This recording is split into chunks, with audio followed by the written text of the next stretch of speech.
The story you are about to hear is true. Only the names have been changed to protect the innocent. Fatima Cigarettes, best of all long cigarettes, brings you Dragnet.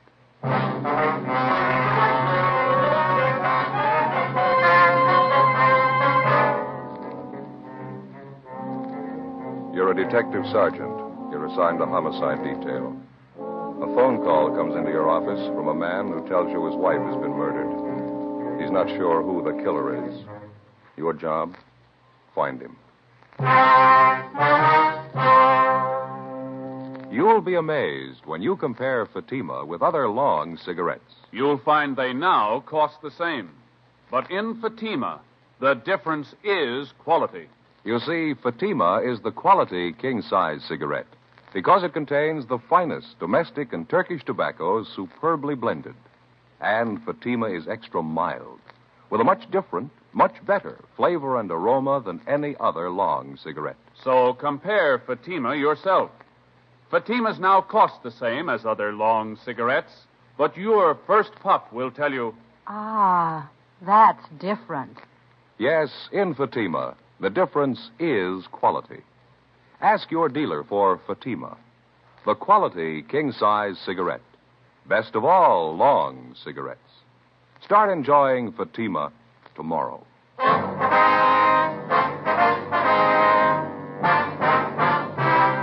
Dragnet, the documented drama of an actual crime. For the next 30 minutes, in cooperation with the Los Angeles Police Department, you will travel step by step on the side of the law through an actual case transcribed from official police files. From beginning to end, from crime to punishment, Dragnet is the story of your police force in action.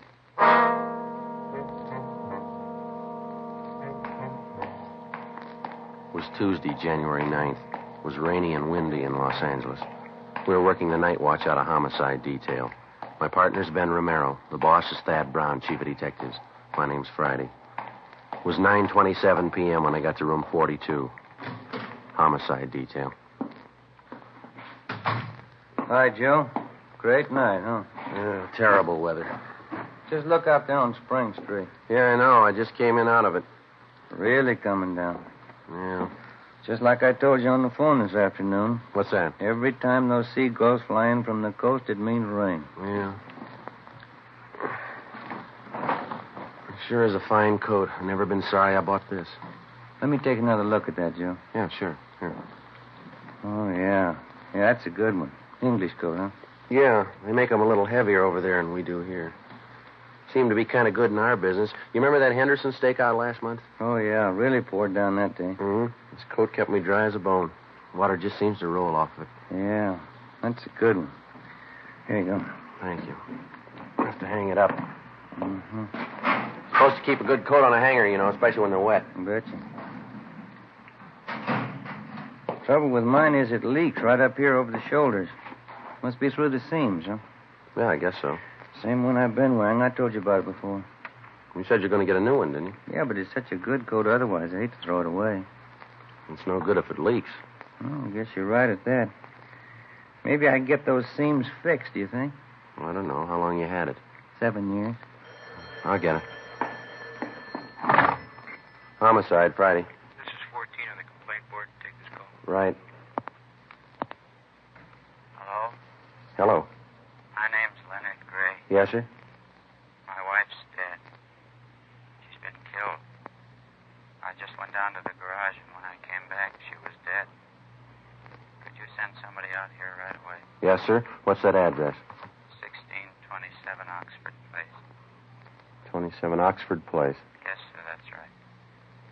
Can't understand that she was all right when I left, and then when I came back, she was dead. I can't understand that. We'll be right there, Mr. Gray. My best friend lives right next door. Yes, sir? He says I did it.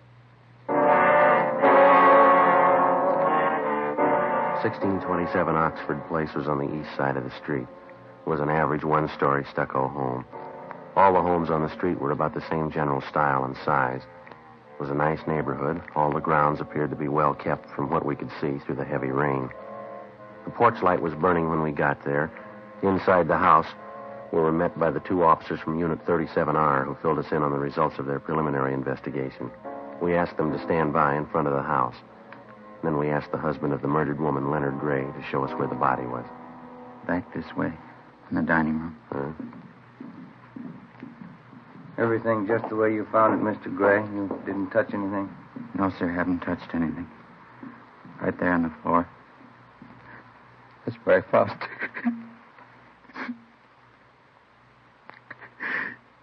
Can I wait up there in the living room? Yes, sir, that's all right. Ben, would you like to help him, please? Yeah.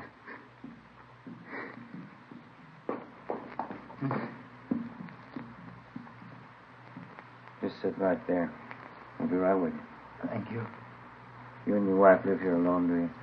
Yes. It's just two of us, no children. Ben. Yeah.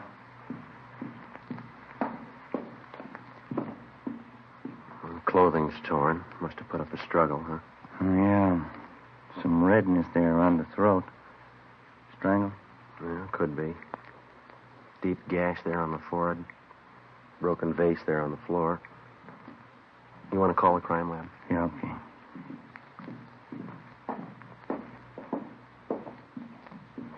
Mr. Gray, where's your telephone? Right in the hall out there by the bedroom. Thank you. You think you could tell us about it now, Mr. Gray? Yes, I think so. Do you have a cigarette? Yes, sir. There you are. Thank you. Just a minute, I'll give you a light.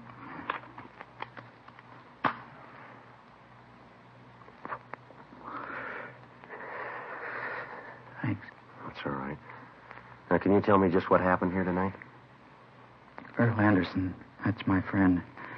Lives 2 houses down. He and I went out after work. We usually do once or twice a week just to have a few beers. Yes, sir. I don't know. I felt pretty good. Guess I had a couple too many. Earl said it was late and we better be getting home, so he did. I had a little too much to drink, so he drove. I see. Well, where were you and your friend drinking? The bar right across from where we work. Earl Anderson and me. A lot of the men go there for a beer right after work. Mm-hmm. Were there quite a few men from work in there tonight? Yeah, quite a few. I wonder if the other officer found the phone all right. Yes, sir, I'm sure he did. Kind of hard to find sometimes. Wife had it covered with little curtains. That's all right, Mr. Gray. Just try to take it easy. They're on their way. Right. He was telling me that he and his friend Earl Anderson stopped after work. They had a couple of beers, and then the two of them drove on home. I see. Is that right, sir? Yeah, that's right. Well, we got home, and I was feeling pretty good, so I asked Earl to come on in and have a little nightcap. Mm-hmm. What time was that when you got home? About 6:30. Earl didn't want to come in because he said Hazel would be upset with me because we were a little late. Anyway, I finally talked him into coming in with me. Was your wife upset? A little bit, yeah. She used to be unhappy when I was late because of dinner. But she was never unreasonable. I didn't make it a habit to stay out. I'm usually late anyhow. I see. I feel terrible. It was terrible. When we got in the house, the first thing Hazel asked me was if I'd looked at the car. Whose car was that? It's our car, Dodge Sedan 42. It's parked across the street now. I wonder if we might check back here a little. Yeah. I thought I understood you to say that you felt that you'd had a little too much to drink, so your friend drove this Earl Anderson? Yes, but it was his car. I guess I should have made that a little clearer. You see, we take turns driving home, either his or my car. We trade off to fight the traffic, no matter whose car. I see. Wonder if you'd go on, please. I didn't know what she meant by asking if I'd seen the car. She said someone had let all the air out of the back tires. Do you know why anybody'd want to do a thing like that? No, I had no idea who'd do that to us. Hazel said she wanted to use the car tonight. She had to go to a friend's house to help her do some remodeling or something. Mm-hmm. She didn't say a word about my being late. I thought the car had kind of taken her mind off it. I told her I'd go out and look and see if I couldn't fix it. Well, did it strike you as being important that you fix the car right away? How do you mean? Well, sir, I was just thinking I wouldn't want to go out in all that rain unless it was something pretty important. Well, I didn't want to either, but I figured all I'd have to do was put a little air in the tires and then drive it down to the gas station. I see. Do you want to go on? Earl said he'd be willing to give me a hand, so we went out to have a look at the car. One look at the tires, and I knew we couldn't fix them. Somebody had cut them with a knife or something. They were beyond repair. Do you have any idea who did that? No, I couldn't figure it out. I have no enemies that I can think of. No one that'd do a thing like that. What did you do then? Earl and I figured that we'd better take the wheels off, take them down to the garage and buy some new tires. I borrowed Earl's jack, and we took off the wheels. Uh-huh. Earl said he'd be glad to take the wheels down and that I'd better go back in the house with Hazel, because she might wonder what we were doing about fixing the car. I understand. We talked back and forth for a minute or two, and I finally insisted that I go. Where did your friend, Earl Anderson, go? To his house, I dropped him off there. Where does he live? Just 2 houses down the street. Uh-huh. After I dropped him off, I went down and picked up 2 new tires and 2 tubes, and they mounted them on the wheels for me, and I came back. About what time was it when you got back here to the house, do you remember? I don't know, somewhere around 9:15, I guess. Then what did you do? I was going to put the wheels on, but I thought I'd better go back in the house and tell Hazel I'd have the car fixed in a minute. Yes. The minute I walked in the door, I knew something was wrong. It seemed like I could feel it. I called to her. She didn't answer. Went through the house, and when I got to the dining room, I found it. We'll have to ask you to come downtown with us, sir. You'll have to give us a complete statement on this. Is that necessary? Yes, sir, I'm afraid it is. All right. Wonder if it'd be all right if I called my friend Earl Anderson to go down with me. I haven't told him about this. We'll notify him. Well, this friend of yours, Earl Anderson. Yeah.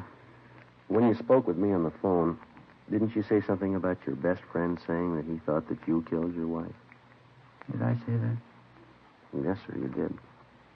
I didn't mean it that way. How did you mean it? I've been drinking earlier tonight. Like I told you, I guess I must have gotten mixed up. Well, and he didn't say that you killed your wife? No, he didn't. Well, I know this has been a strain and a pretty bad shock, Mr. Gray, but you told us that you didn't say anything to Earl Anderson about this. Now, isn't that right? I'm so sick and upset. Is that what I told you? Yes, sir. You asked me if it'd be all right if you called your friend. You said you hadn't told him anything about that. I did. I called him right after I got home. I was terrified. I didn't know what to do. Then you did mention your wife's death to him. Yes, sir. The way you men are questioning me, your tone sounds as if you think I might have done this. No, sir, we're just trying to get the facts straight. Right now, anybody's a suspect. I didn't do this. I swear to God, I didn't kill my wife. Do you have any idea who might have wanted to kill Mrs. Gray? No one. Hazel and I didn't have many friends, no enemies that I know of. I see. You men have any ideas at all? Can you tell anything from what you've seen? We might know a little more after the crime lab checks things over. As soon as the lab men get here, then you can start on the case. No, sir, we've already started.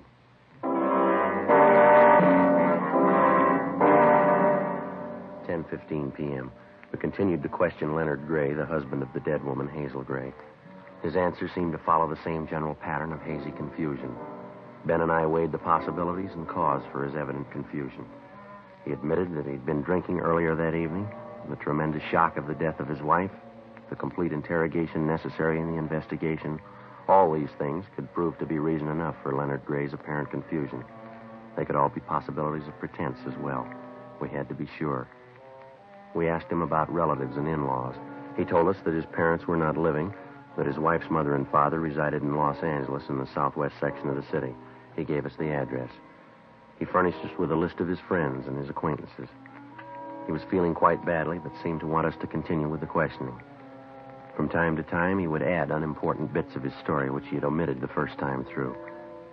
10:17 p.m. The crime lab crew arrived and went to work. Gray's friend, Earl Anderson, was picked up and brought to the murder house.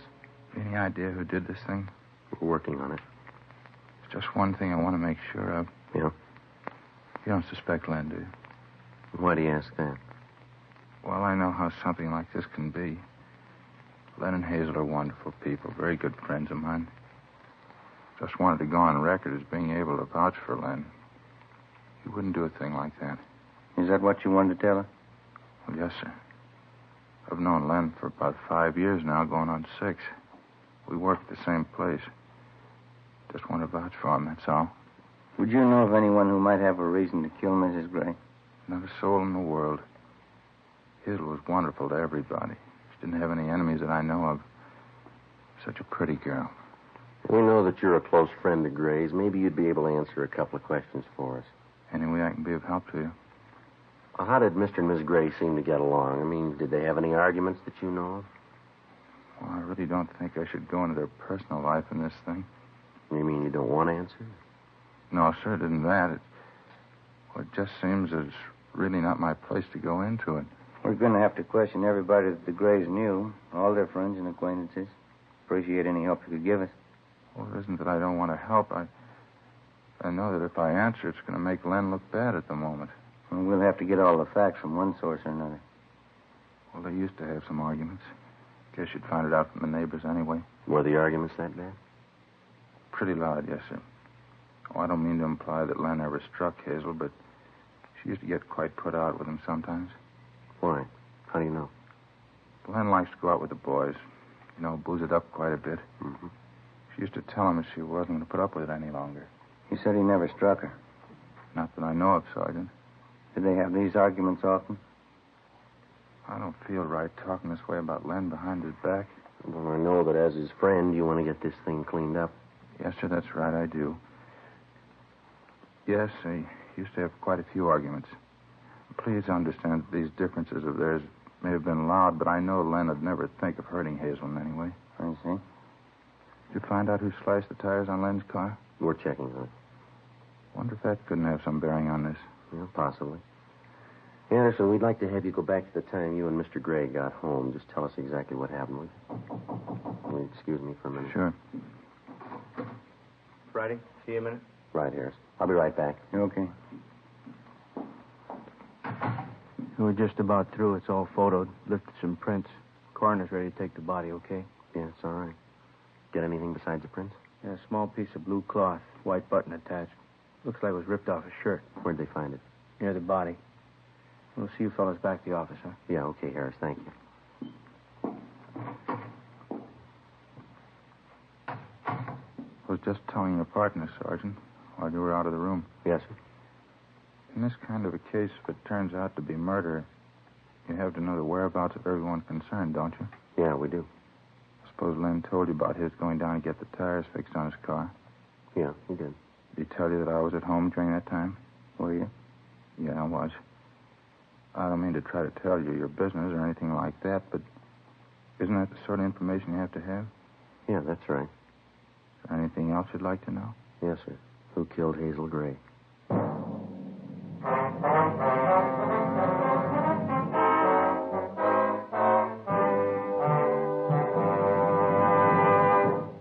You are listening to Dragnet.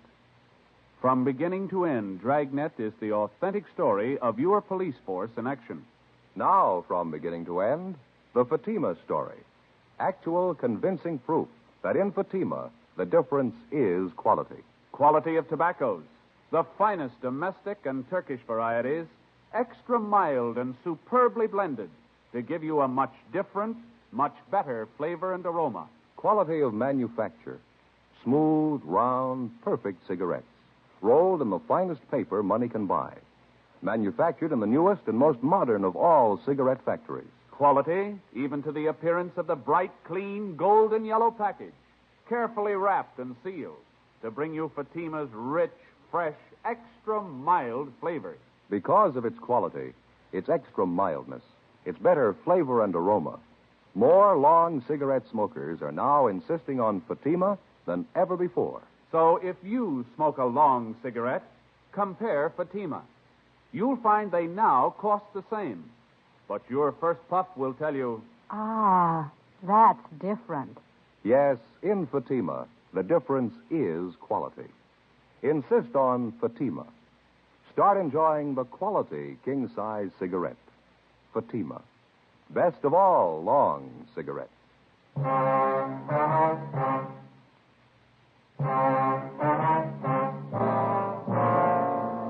10:30 p.m. Tuesday, January 9th. Leonard Gray, the husband of the murdered woman, and Earl Anderson, his friend, were taken downtown to homicide for further investigation. Complete statements were taken from both men. We checked them through R&I. No record on either one. We had all prowlers and burglary calls in the vicinity of the murder house rechecked. Units working the area where the murder had occurred had picked up 2 possible suspects loitering in the neighborhood, but they were eliminated almost immediately. All of the neighbors, friends, and relatives of Mr. and Mrs. Gray were contacted and questioned. No leads. All their stories tallied almost exactly with that of Earl Anderson. The Grays had been known to argue, quite frequently. The arguments were loud, but no one could say that they ever showed any physical violence toward one another. It was the opinion of the relatives and in-laws that Leonard Gray drank too much. Earl Anderson, his friend, was checked and found to be a completely reliable man. We talked with the repairman at the garage where Gray had his tires exchanged. His story was correct in every detail. Earl Anderson's wife was checked. She vouched for the Grays as well as her husband. Ben and I talked with Captain Steed for an hour, 1:45 a.m. Well, Skipper seems to feel like I do about it. Yeah, the husband, Gray, huh? Sure looks that way, doesn't it? We've been over that story 3 times with him, and we get 3 different versions. Yeah, I know. He's completely sober now. He should be able to tell a straight story. No, I don't know, Joe. Yeah, well, I'm not completely satisfied. As far as that goes, the captain isn't either. You heard him. I'll admit Gray looks bad right now. What do you think? I don't know. I'm gone. Homicide, Romero. Yeah, Edwards. No, Joe's right here. You want to talk with him? Oh, fine, yeah. Yeah, go ahead. Yeah. Okay, thanks, Bob. George, a juvenile. Yeah? Picked up a couple of kids. They confessed to slashing the Gray's tires. Well, that clears that up. Didn't seem to figure in anyway. Did it to you? No. Unless somebody did it to draw Gray out of the house. Well, it's cutting it pretty thin, isn't it? Yeah. What's the time? 10 minutes to 2. Guess I better call Leighton Print, see what they got. Okay. Did Edwards say that they were going to hold those juveniles for us? Yeah, I said they were bringing them down here for interrogation. Okay. Oh, hi. Hi, Mac. From Merrill. Yeah. Good. Yeah, right, thanks. Yeah. Got something. What'd he say? One of the prints they left it out there is a palm print. McLaughlin says it'll work for elimination. And something else. Yeah. The print was pressed in spots of blood.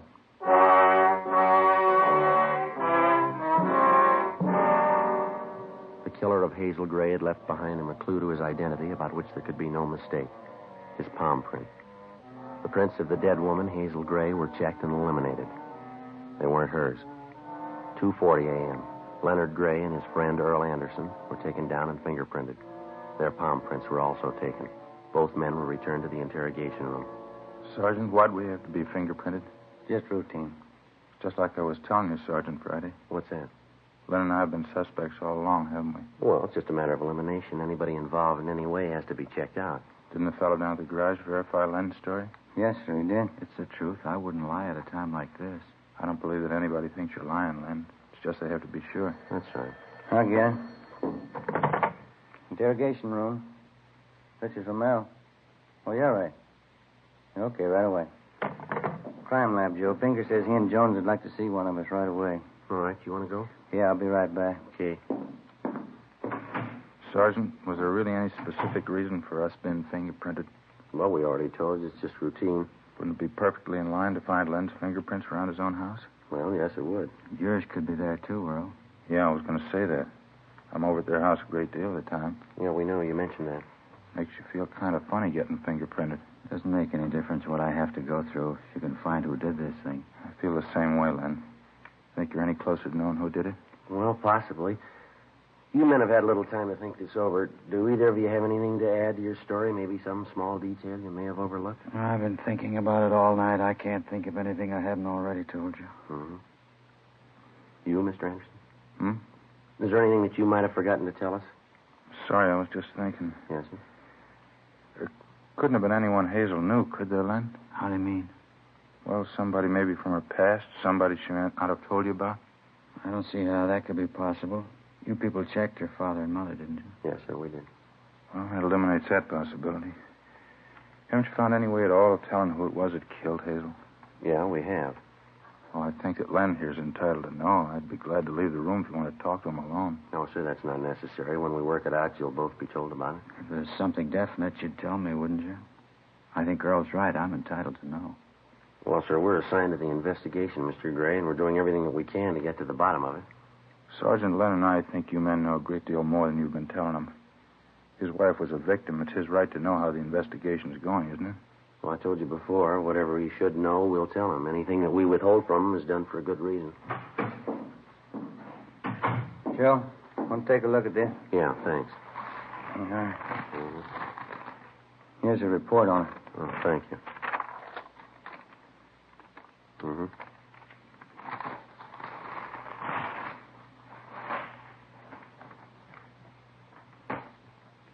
That shirt belong to either of you men? It's not mine. No, why? What's it mean? I get it. Interrogation room Friday. Yachting. Mm-hmm. Right, thank you. What about that shirt, Sergeant? What's it mean? This button here, little piece of cloth attached. It's found with the body. You notice the front of the shirt here? Button ripped off. See how it matches? Yeah. It's not my shirt. It was found in your house. I never saw it before. It's not mine. The palm print was. What? The print of your palm. Blood stains on it. Was found near the body. What's he talking about, Earl? What's he mean? I killed Hazel. What? I killed Hazel. Why? Because I loved her. I think I loved her more than you did. You don't kill someone because you love them. You do if you love them enough. You ready to give us a statement, Anderson? Yeah, I'll tell you. I can't believe all this. I ought to kill you. All right, Gray. Hold it. I can't believe it. My best friend. I wasn't your best friend. The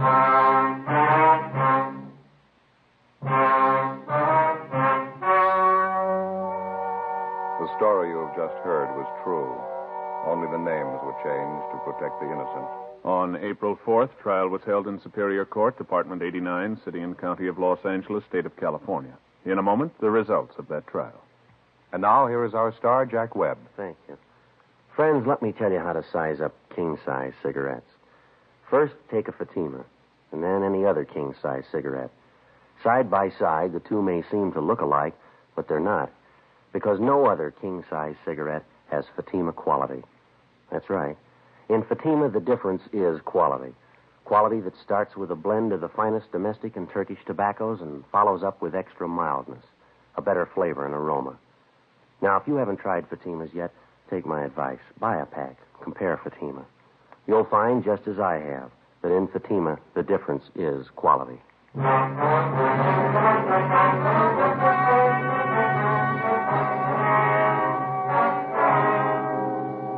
Earl Taylor Anderson was tried and convicted of murder in the first degree.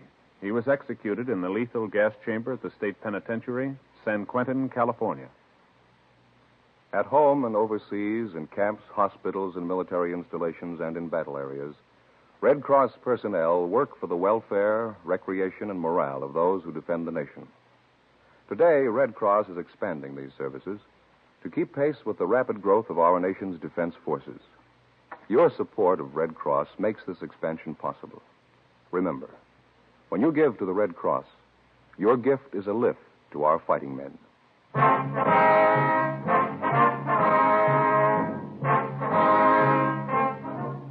You have just heard Dragnet, a series of authentic cases from official files. Technical advice for Dragnet comes from the Office of Chief of Police W.H. Parker, Los Angeles Police Department. Our thanks to Quick Magazine for this week's salute to Dragnet's Jack Webb. Fatima Cigarettes, best of all long cigarettes, has brought you Dragnet, portions transcribed from Los Angeles. Hear a gold smuggling case on Counter Spy next over most NBC stations.